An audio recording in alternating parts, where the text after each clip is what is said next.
एक बार एक कथा आती है कि जब संसार में जगदम्बा, भवानी और शिवा, इन तीनों की कीर्ति पूर्ण रूप से फैल गई,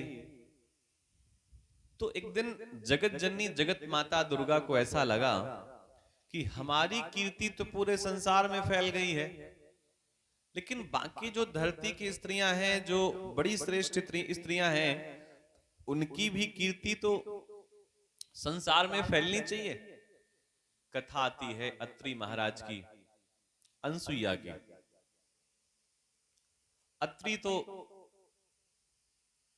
भगवान के ही स्वरूप थे, और जब श्री राम वन गमन की लीला में गए हैं तो अत्रि से बहुत कुछ पूछा है कि आगे हमें क्या करना चाहिए, क्या नहीं करना चाहिए, और अत्रि जी ने उन्हें आशीर्वाद दिया है। चित्रकूट की धरती पर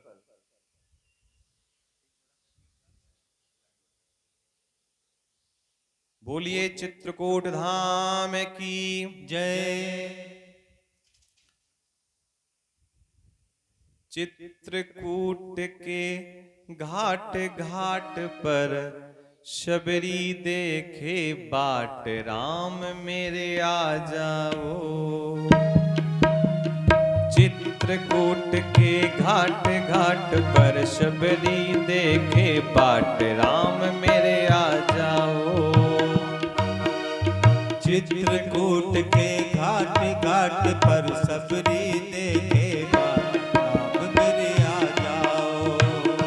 राम मेरे आ जाओ, राम मेरे आ जाओ, राम मेरे आ जाओ, राम मेरे आ जाओ। चित्रकूट के घाट घाट पर सबरी देखे बाट, राम मेरे आ जाओ। चित्रकूट के घाट घाट पर सबरी देखे बाट, राम मेरे आ जाओ।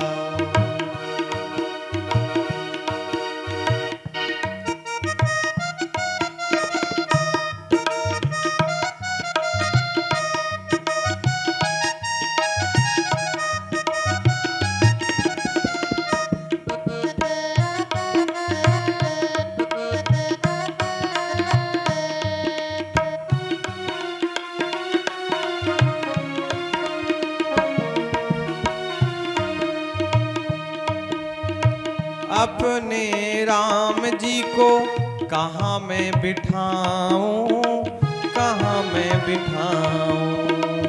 अपने राम जी को कहाँ मैं बिठाऊं, कहाँ मैं बिठाऊं। टूटा फूटा घाट घाट पर बिछा पुराना टाट, राम मेरे आ जाओ। टूटा फूटा घाट घाट पे बिछा पुराना टाट, राम मेरे आ जाओ। राम मेरे आ जाओ, राम मेरे आ जाओ, राम मेरे आ जाओ, राम मेरे आ जाओ। चित्रकूट के घाट घाट पर सबरी देखे बाट, राम मेरे आ जाओ। चित्रकूट के के घाट घाट पर सबरी देखे बाट, राम मेरे आ जाओ।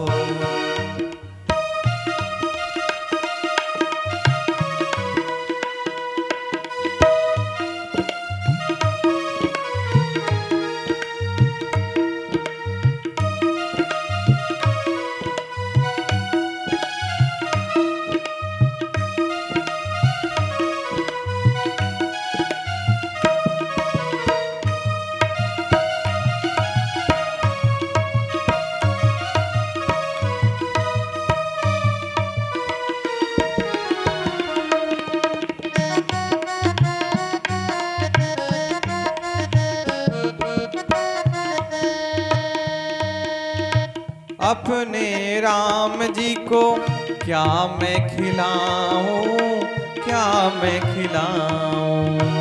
अपने राम जी को क्या मैं खिलाऊं, क्या मैं खिलाऊं। छोटे छोटे पेड़ पेड़ पर लगे सुनहरे बेर, राम मेरे आ जाओ।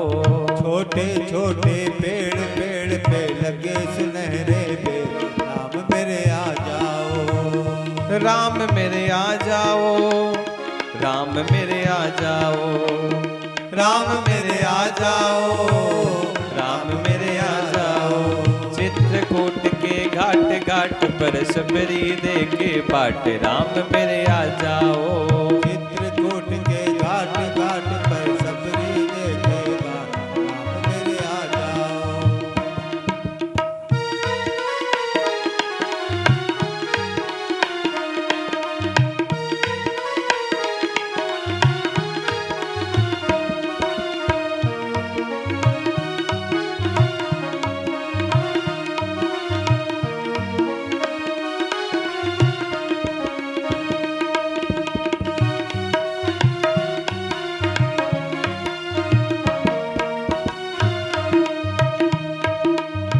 अपने राम जी के चरण पखारूं, चरण पखारूं।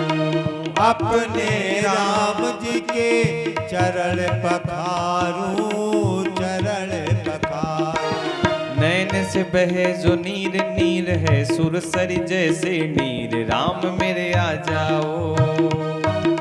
नैन से बहे जो नीर नीर है, सुरसरी जैसे नीर, राम मेरे आ जाओ। चित्रकूट के घाट घाट पर सबरी दे के बाट, राम मेरे आ जाओ। चित्रकूट के घाट घाट पर सबरी दे के बाट, चित्रकूट के घाट घाट पर सबरी दे के बाट, राम मेरे आ जाओ। चित्रकूट के घाट घाट पर सबरी दे के बाट, राम मेरे आ जाओ। राम मेरे आ जाओ, राम मेरे आ जाओ, राम मेरे आ जाओ।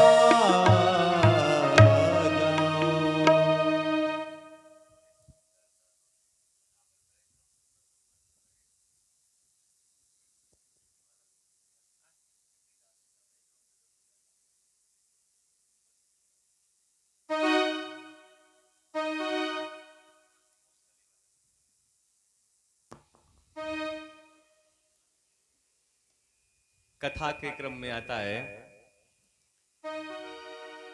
अत्रि महाराज की अवस्था काफी हो चुकी थी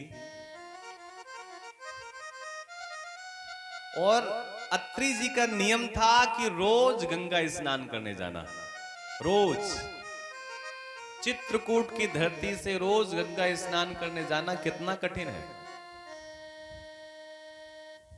वृद्धावस्था में तो सारे नियम वगैरह छूट जाते हैं।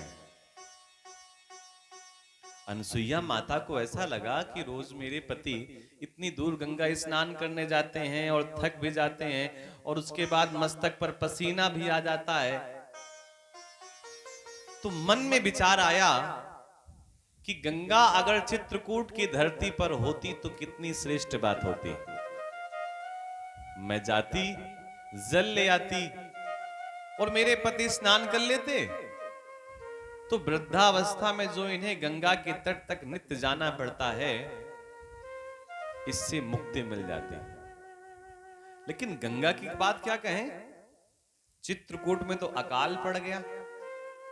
सुनने में बड़ा कठिन लगता है कि जहां पर राम 12 साल रहे वहां पर भी अकाल पड़ सकता है क्या? बिल्कुल पड़ सकता है। अरे जहां राम जी का जन्म हुआ वहां 14 साल कोई फूल नहीं खिला वनवास गमन की लीला के बाद, तो जहां 12 साल राम रहे वहां अकाल पड़ गया, ये कोई बहुत बड़ी बात नहीं है।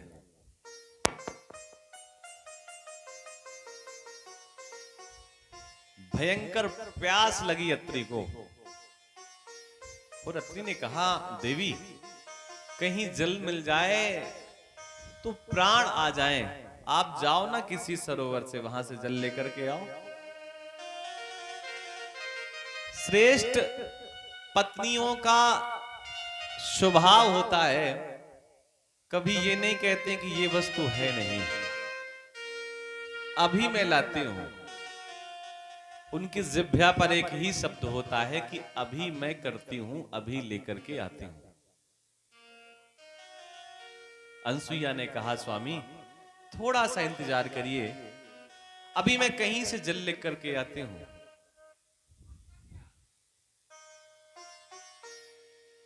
ब्रह्मपुत्रो बभूवाति तपस्वी ब्रह्मवित् प्रभु, अनसुईया पतिर्धीमान ब्रह्म ज्ञान प्रतिपालकः।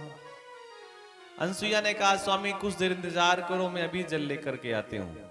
कमंडल लेकर के चल पड़ी, लेकिन कहीं पर भी उन्हें जल की एक बूंद भी दिखाई नहीं दी। लेकिन बिना जल के वापस कैसे जाएं? पति की आज्ञा का अनादर हो जाएगा। तभी उन्होंने धरती पर एक मुष्टिक प्रहार किया, और मुष्टिक प्रहार करने का परिणाम कि वहीं पर गंगा प्रकट हो गई। प्रहार ही इसलिए किया था कि गंगा जहां कहीं भी हो यहां पर आ जाएं। गंगा प्रकट हो गई। अब गंगा ने कहा देवी आपने हमें याद किया। हां क्यों? क्योंकि यहां चित्रकूट की धरती पर जल नहीं है और हमें आपकी आवश्यकता है। जल लिया कमंडल से, कमंडल में अनसुईया माता ने, और वापस चलने लगी तो गंगा ने कहा मुझे कब तक यहां रुकना है? अरे आपका कार्य हो गया, अब हमें आज्ञा दो तो हम जाएं। ये गंगा ने माता अनसुईया से कहा।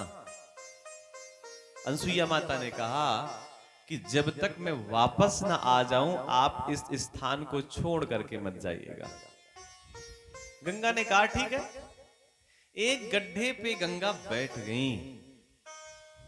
अत्रि जी के पास जल लेकर के अनसुईया माता पहुंची और अत्रि जी ने जल पिया और कहा देवी आसपास तो कहीं दूर दूर तक जल ही नहीं है, आप कहां से जल लेकर के आई हैं? तब अनसुईया माता ने कहा स्वामी आपकी नजरों में भली ही चित्रकूट की धरती पर जल ना हो, लेकिन मैं भी गई थी तो यहीं पर नजदीक में एक सरोवर था, वहीं पर शुद्ध जल भरा हुआ था, मैं वहां से जल लेकर के आ गई।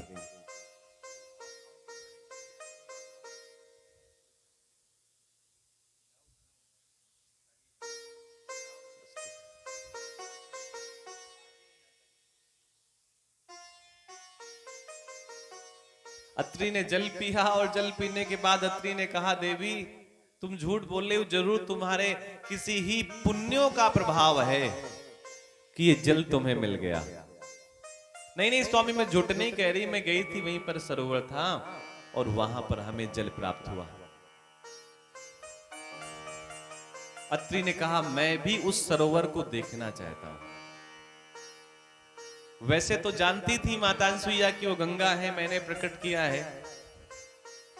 अपने पति का हाथ पकड़ करके, अत्रि का हाथ पकड़ करके वो अनसुईया माता वहां ले गई जहां पर गंगा का प्राकट हुआ था, या जहां पर गंगा को प्रकट किया था अनसुईया माता ने। अत्रि जी ने गंगा को देखा, प्रणाम किया, पूछा अत्रि ने कि देवी ये गंगा का प्राकट्य कैसे हुआ?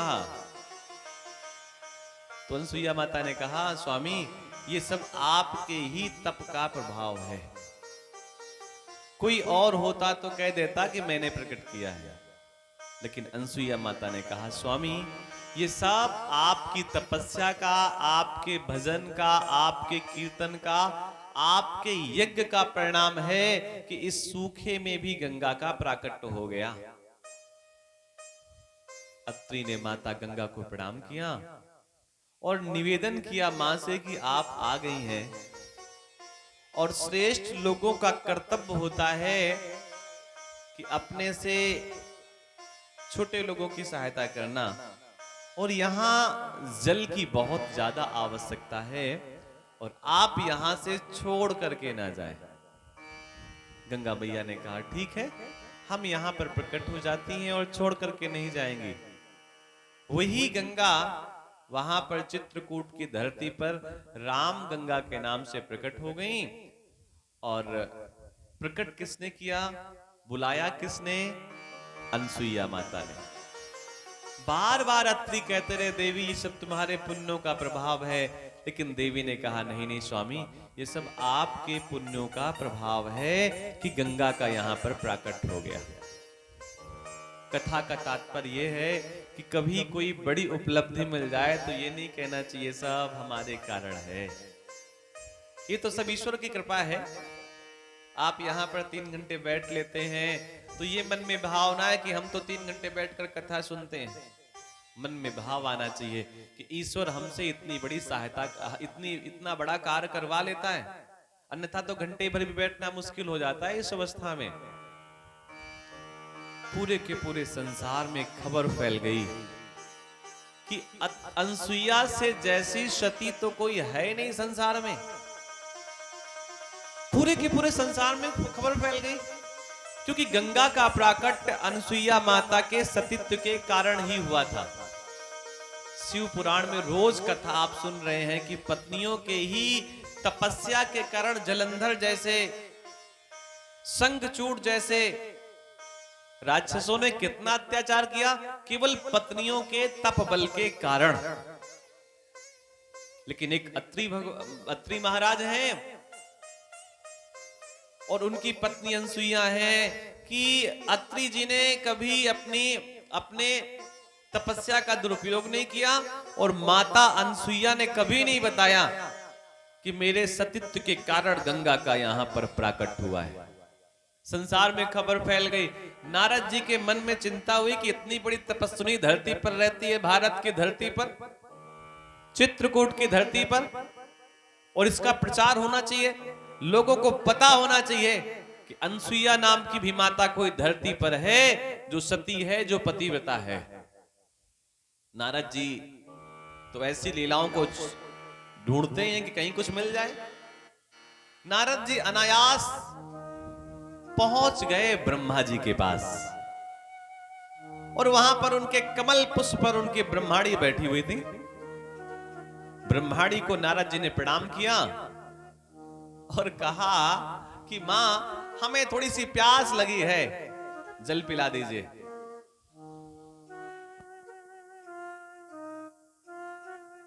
हमें थोड़ा जल पिला दीजिए। ये किसने कहा? नारद जी ने।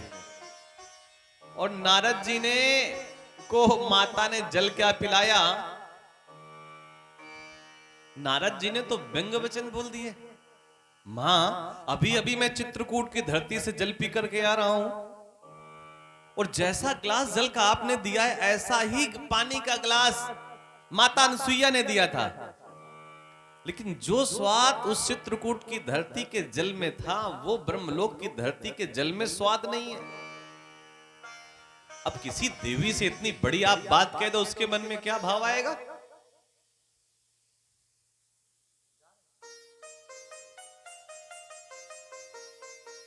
मन में क्या भाव आएगा?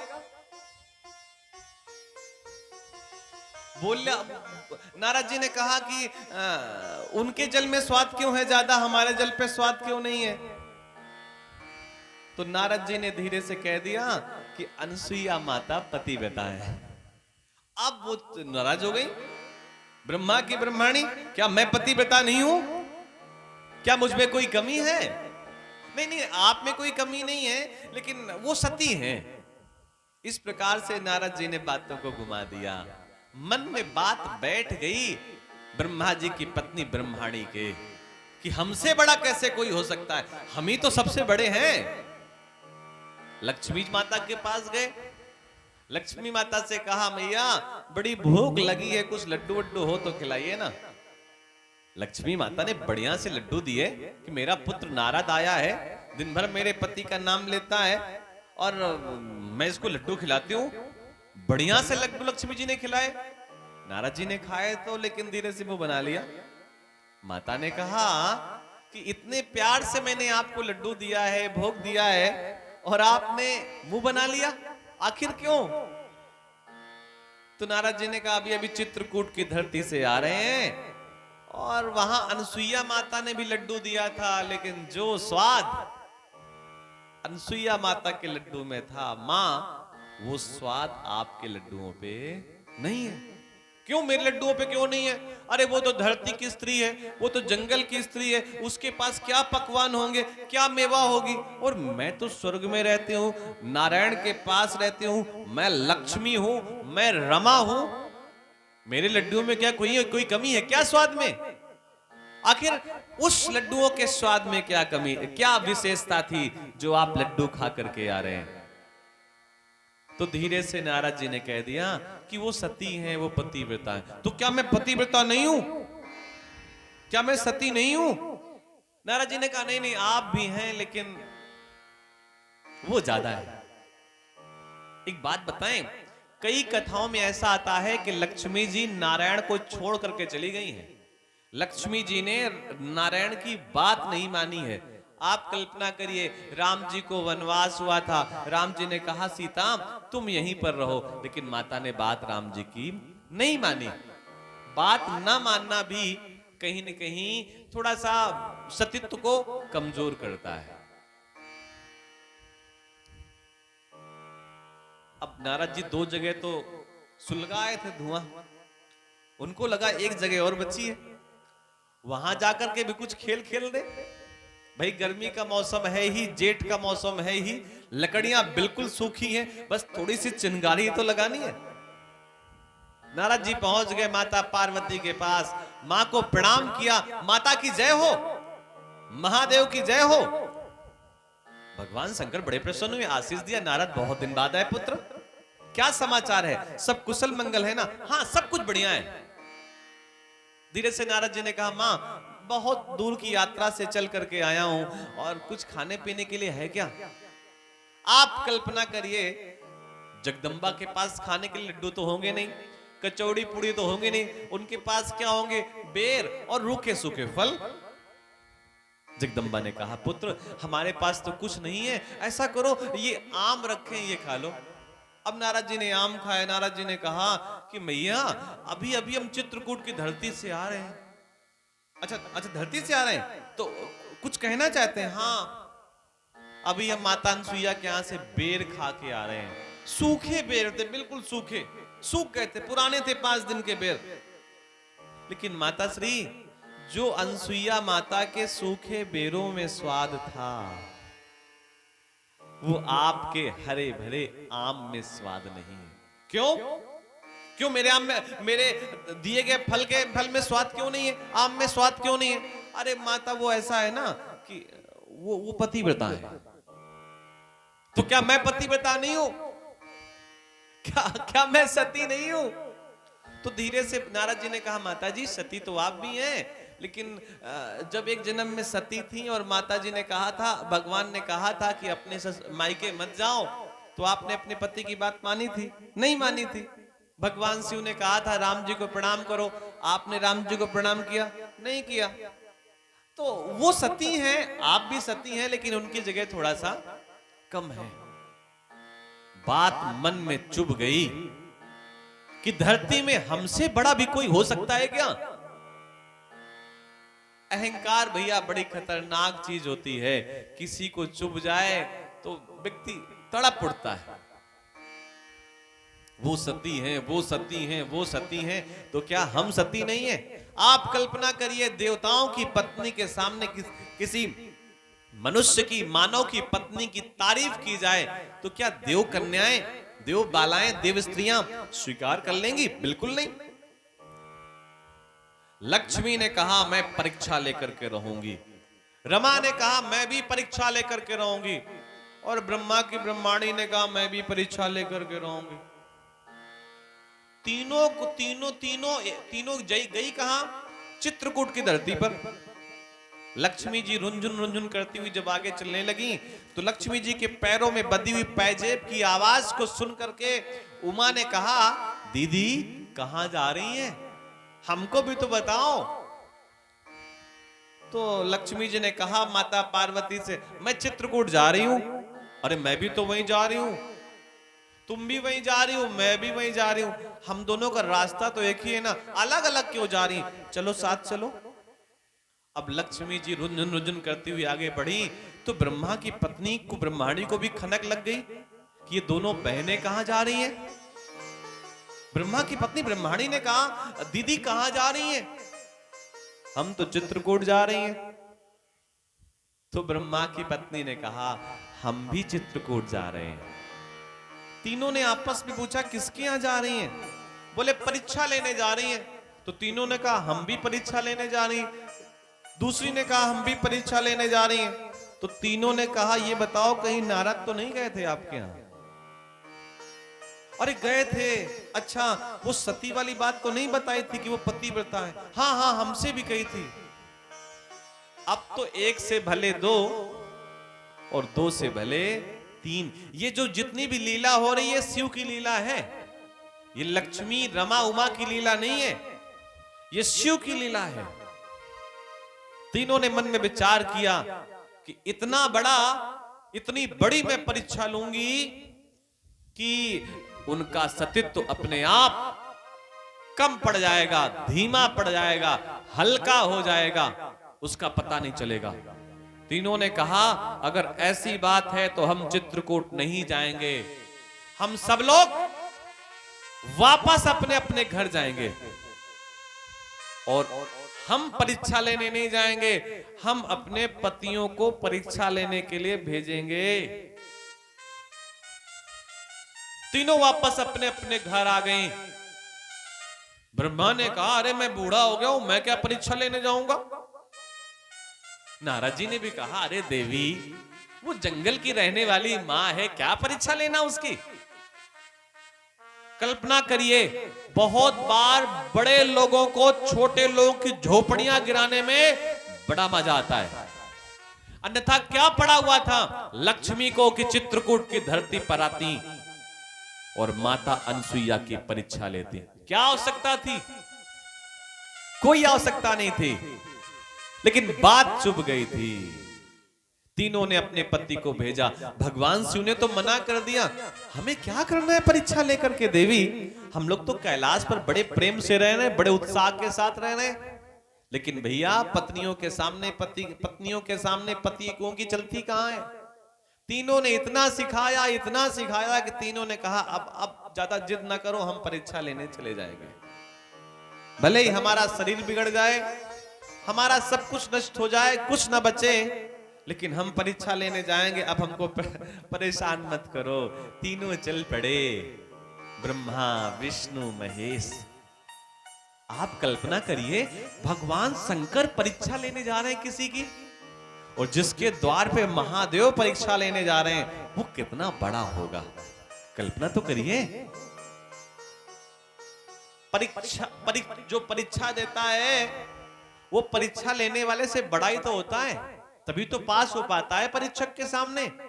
शिव परीक्षा लेने जा रहे हैं, शिव द्वार पे जा रहे हैं, विष्णु जो आ रहे हैं। अरे जिनके द्वार पे सब आते हैं, आज वो द्वार पे जा रहे हैं किसी के, अनसुईया के। महादेव अगर किसी के द्वार में पहुंच गए हैं तो कल्पना करिए वो कितना बड़ा होगा, कितना श्रेष्ठ व्यक्ति होगा कि उसके पास महादेव को जाना पड़ रहा है, विष्णु को जाना पड़ रहा है, ब्रह्मा को जाना पड़ रहा है। अन्यथा तो देवता हाथ जोड़े खड़े रहते भगवान शंकर की कुटिया के सामने। तीनों ने सोचा परीक्षा कैसे लें। तीनों ने अपना वेश बदल लिया। चित्रकूट की धरती पर, जहां पर कोई मनुष्य नहीं रहता है, केवल अत्रि और अनसुईया ही रहते हैं, जहां की गलियां बिल्कुल शांत रहती हैं, वहां कोई गुजरता ही नहीं है, उन गलियों से तीनों महात्मा निकल पड़े परीक्षा लेने के लिए, एक सती के सतीत्व की परीक्षा लेने के लिए। भिक्षुक का वेश बना करके पहुंच गए। कल्पना करिए, माताएं पतियों से क्या नहीं करा सकती। वो जगन्नाथ जो केवल बांटना जानता है, उसको हाथ फैला के खड़ा कर दिया। वो महादेव जो केवल लुटाता है, उसको भिक्षुक बना दिया माता पार्वती ने। तीनों देवता पहुंच गए भिक्षुक बन करके। मुझे भूख लगी है, इस प्रकार का निवेदन किया अनसुईया के आश्रम के सामने। तीनों ने पुकार लगाई, भिक्षाम देहि, भिक्षाम देहि, भिक्षाम देहि। और भिक्षा की जो पुकार लगाई है, पता है मास्टर साहब समय कौन सा है? दोपहर का। दोपहर का समय भिक्षा का। माता अनसुईया ने कहा कि ये जो मांगने वाले आए हैं, ये नए नए भिखारी बने हैं, ना तो इनको समय का पता है मांगा कब जाता है, और ना इनको ये पता है मांगा कैसे जाता है। भाई मांगना भी एक बहुत बड़ी कला है, और भिक्षा जब मांगी जाती है तो उसका नियम है कि प्रातः काल मांगी जाती है, दोपहर को नहीं मांगी जाती। भाई भोजन की आवश्यकता तो प्रातः काल है ना, प्रातः काल मांगी जाती है, सायंकाल मांगी जाती है। भिक्षा मांगते समय बड़े करुणा भरे स्वरों का उपयोग किया जाता है, बड़ा निवेदन किया जाता है, बड़ी प्रेम की भाषा बोली जाती है, तब तो सामने वाला भिक्षा देता है। आप जब तक उसकी तारीफ नहीं करेंगे, सुंदर शब्दों का प्रयोग नहीं करेंगे, तो सामने वाला भिक्षा देगा क्या? द्वार पे जब कोई कुछ मांगने आता है तो यही तो कहता है आपका कल्याण हो, आपके बेटे कुशल क्षेम रहे, आपके बच्चों की नौकरियां लग जाएं, वो पढ़ लिख जाएं। तब बूढ़ी माता का मन पिघलता है और थोड़े से लड्डू सामने वाले को दे देती है कि ले भैया तू मेरी खुशी के लिए दुआ कर रही है, चल तू मुंह मीठा कर। देने वाला मांगने आया है, उसको पता भी नहीं मांगा किस समय जाए, दोपहर को मांगने आया। माता ने कहा नए नए भिक्षुक बने हैं, एक तो इनको समय का भी नहीं पता मांगा कब जाता है, और इनको ये भी नहीं पता मांगा कैसे जाता है। जब मांगा जाता है किसी से कोई वस्तु, तो बड़े करुणा भरे स्वर होते हैं, बड़े दीनहीन की भाषा होती है, तभी तो सामने वाले की जेब से कुछ निकलता है, उसके बटुए से कुछ निकलता है। कोई सोचे गर्मी से कुछ मांग ले तो संभव कहां है। लेकिन कभी कभी तो यह भी होता है कि व्यक्ति प्रेम से भी मांगता है तो सामने वाला कठोर वचन बोल देता है, उसको प्रेम की भाषा आती ही नहीं है, उसको तो अपनी ही भाषा आती है। माता अनसुईया सूखे मेवे लेकर के आई, बेर लेकर के आई कि सन्यासी जंगल में तो यही है, आप इसको स्वीकार करो ना। तीनों ने कहा हम बेर नहीं खाएंगे, हम लड्डू नहीं खाएंगे, हम जल नहीं पिएंगे, तो फिर क्या खाएंगे? क्या कोई दूसरी शर्त है क्या भिक्षा की? तो मां ने कहा, देवताओं ने कहा हाँ, हम भोजन करेंगे आपकी गोद में बैठ करके, लेकिन तब जब आप निर्वस्त्र होकर के भोजन कराएं। बड़ा बुरा लगा अनसुईया माता को, कितने बूढ़े बूढ़े महात्मा हैं, उनकी भाषा तो देखो। एक सन्यासी स्त्री से कह रहे हैं कि भोजन तो हम करना चाहते हैं, लेकिन आप हमें निर्वस्त्र होकर के भोजन कराएं, आपके शरीर में वस्त्र ना हो, ये कोई भाषा है क्या? लेकिन गलती हो गई तीनों महात्माओं से, तीनों देवताओं से। क्या गलती हो गई? ये तो कह दिया कि निर्वस्त्र होकर के भोजन कराइए, लेकिन एक शब्द बोल दिया, क्या? मां। मां, हमें भूख लगी है, हम भोजन करना चाहते हैं, लेकिन हम तभी भिक्षा लेंगे जब मां हमें आप निर्वस्त्र होकर के भोजन कराएंगे। अनसुईया माता ने आंख बंद की, अपने पति परमेश्वर का ध्यान किया, अत्रि मुनि का ध्यान किया कि आप तो घर पे हैं नहीं, 3 भिक्षुक आ गए हैं, और इन्होंने मांगा क्या है कि हमें भूख लगी है भोजन करा दो, लेकिन शर्त क्या रख दी? निर्वस्त्र होकर के भोजन कराओ। अनसुईया माता समझ गई कि बातों में कुछ न कुछ, कोई न कोई गूढ़ रहस्य है, हमें समझना चाहिए। तत्काल उतावले होकर के कोई जवाब नहीं देना चाहिए, शब्दों को समझने की आवश्यकता करनी चाहिए। आंख बंद करके ध्यान किया तो मालूम पड़ा कि मांगने वालों ने मां कह दिया है। और मां के सामने अगर बच्चों के सामने मां निर्वस्त्र भी हो जाए तो कोई फर्क नहीं पड़ता। अत्रि का कमंडल रखा हुआ था आंगन की कुटिया पर। अत्रि के कमंडल को माता अनसुईया ने उठाया, वहां से जल लिया, अपने पति का ध्यान किया और तीनों भिक्षुकों के ऊपर जल छिड़क दिया। केवल पति का नाम लिया और पति का नाम लेने के बाद जल छिड़कने का परिणाम यह हुआ कि वो तीनों जो बूढ़े बूढ़े महात्मा थे वो छोटे छोटे शिशु बन गए। बोलिए जगन्नाथ भगवान की जय। और इतना प्यार आया मां को इन तीनों बालकों पे, इन तीनों शिशुओं पे, कि वो मां जिनकी कोई संतान नहीं थी, तीनों संतानों को देख करके उनके मन में ममता झलक पड़ी। तीनों बालकों को लेकर के मां अपनी गोद पे बैठा लिए, अपने निर्वस्त्र हो गए, पत्तों के कपड़े पहन लिए और तीनों देवताओं को क्रम क्रम तरीके से अनसुईया माता पैपान कराने लगी। छोटे बालकों के सामने निर्वस्त्र होने में कहां कोई समस्या है, और वो भी बेटों के सामने।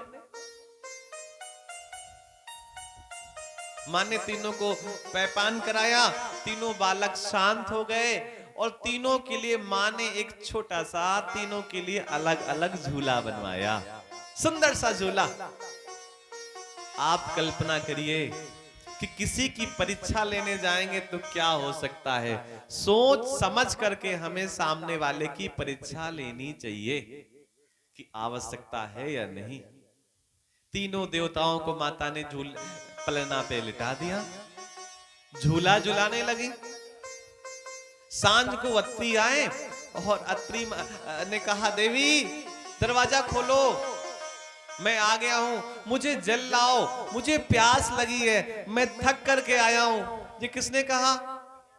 अत्रि जी ने माता से, देवी से कहा कि देवी शीघ्र आओ और हमें जल तो पिलाओ।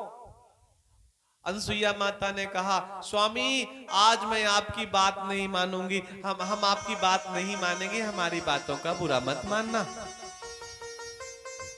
आज हम आपके पास नहीं आएंगे आपको जल पिलाने, आपके लिए तौलिया लेकर के नहीं आएंगे, आपके लिए शीतल जल लेकर के नहीं आएंगे।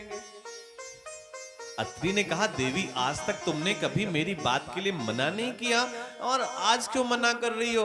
तो माता ने कहा कि आप ही अंदर आइए ना, आप देखिए तो आकर के कितनी खुशियां आई हैं। अपने घर में एक भी बालक नहीं था, आज 3 बालक आ गए हैं।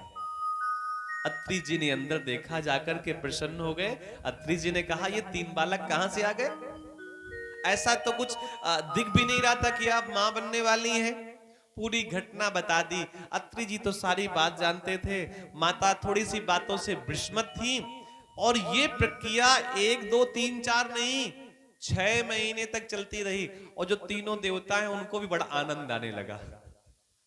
भाई अब कोई चिंता ही नहीं है, न कपड़ों की चिंता है, न किसी भक्त की चिंता है, न बच्चों की चिंता है, न पत्नी की चिंता है, क्योंकि छोटे बालकों की किसी की चिंता कहां होती।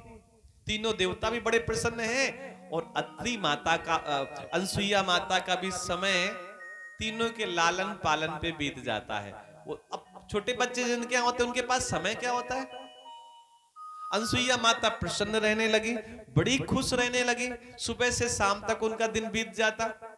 लेकिन उधर उनकी तीनों जो पत्नियां थीं, ब्रह्मा की पत्नी ब्रह्माणी, विष्णु की पत्नी रमा और उमा, ये तीनों देवताओं की पत्नियों के मन में आया कि मेरे पति तो परीक्षा लेने गए थे, कहां हैं, अभी तो वापस ही नहीं आए। नारद को बुलाया तो नारद आए ही नहीं। तब जगदम्बा ने डांटा, नारद कहां हो, जल्दी आओ। नारद जी आके बोले, मां आपने बुलाया? बोले हाँ। बोले ये पता लगा करके आओ कि हमारे पति गए थे वो कहां हैं। नारद जी ने कहा, देवी वो तो आपके जो पति थे ना, वो आजकल बच्चे बने हुए। बोले कहां? बोले जहां आपने भेजा था वहां बच्चे बने बैठे। हाँ वो तो दूध मुंहे बच्चे हो गए हैं, दूध पीने वाले बच्चे हो गए हैं, अब वो आपके पति नहीं लगते, अब वो छोटे बच्चे हैं। और हाँ अगर आपको छोटे बच्चे का शौक है तो जाओ, चली जाओ वहां से ले आओ, आप भी उनको गोद में खिलाओ। जगदम्बा ने आंख बंद करके देखा तो भगवान शिव की लीला समझ गई वो कि मैंने परीक्षा लेने के लिए भेजा था और उन्होंने स्वयं मेरी परीक्षा ले ली। तीनों देवियों को लगा क्या करें क्या करें, तो तीनों देवियां पहुंच गईं अनसुईया के द्वार में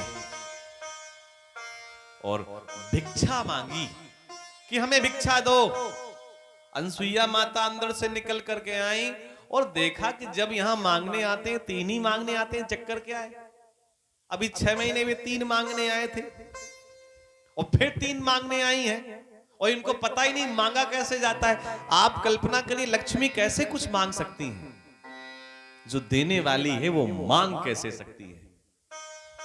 क्या चाहिए मां, हमारे पति हमें वापस कर दो।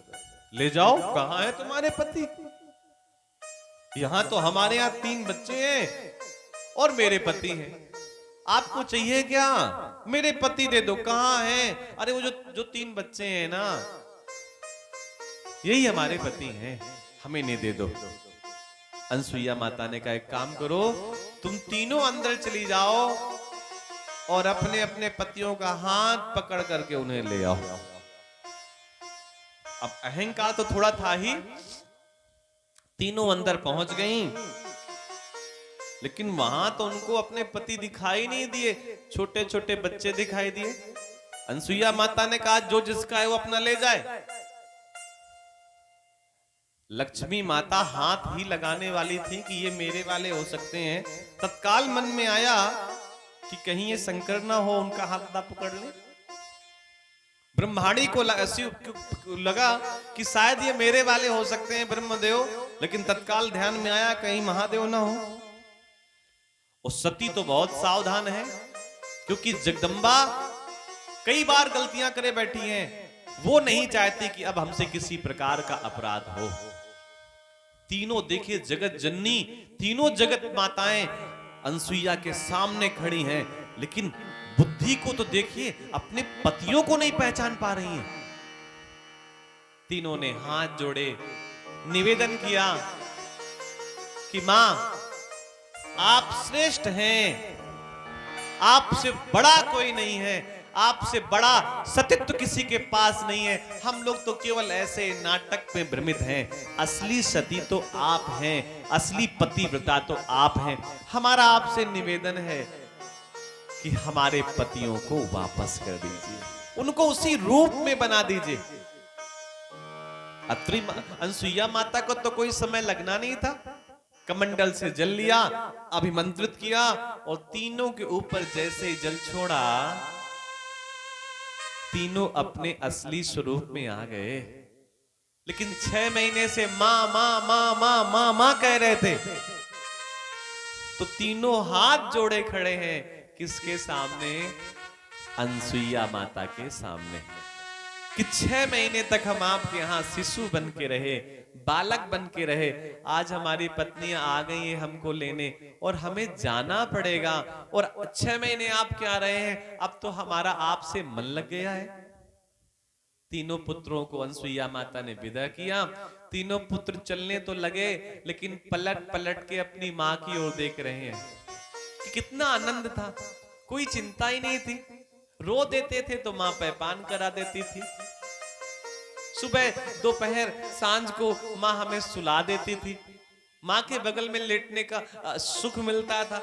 अब फिर जाएंगे वहां जंगल में, फिर वहां नंदी भंगी श्रृंगी, तो मन लग गया मां के पास। और इधर अनसुईया माता के भी आंखों से अश्रु टपक पड़े, क्योंकि किसी के बालक अगर छोड़ करके जाएं तो कैसा लगेगा। तब तक तो अत्रि जी भी आ गए। अत्रि ने कहा आप रो क्यों रही हैं? अनसुईया माता ने कहा हम रो नहीं रहे, हमारे मन में तो अनायास आंसू आ गए कि 6 महीने तक हमारे पास रहे, अब इनसे हमारा मन लग गया है। इनको विदा करने का मन नहीं हो रहा। तीनों देवताओं को भी जाने का मन नहीं हो रहा है। तीनों देवताओं ने कहा, मां, हम आपकी परीक्षा लेने आए थे और उस परीक्षा में तो आप पास हो गई। हम आपसे हाथ जोड़ करके विनय करते हैं, हमसे कुछ मांग लीजिए, हमसे कुछ मांग लीजिए। तो मां ने कहा कि अगर आप हमें कुछ देना चाहते हैं तो एक कार्य करिए ना, आप ही तीनों हमारी संतान बन करके आ जाइए। जैसे मैंने अभी आपका लालन पालन किया है, वैसे ही हम आगे भी आपका लालन पालन करेंगे। ब्रह्मा चंद्रमा बन करके आए, अनसुईया माता की गर्भ से प्रकट हुए। विष्णु दत्तात्रेय बन करके आए और भगवान शिव दुर्वासा बन करके आए।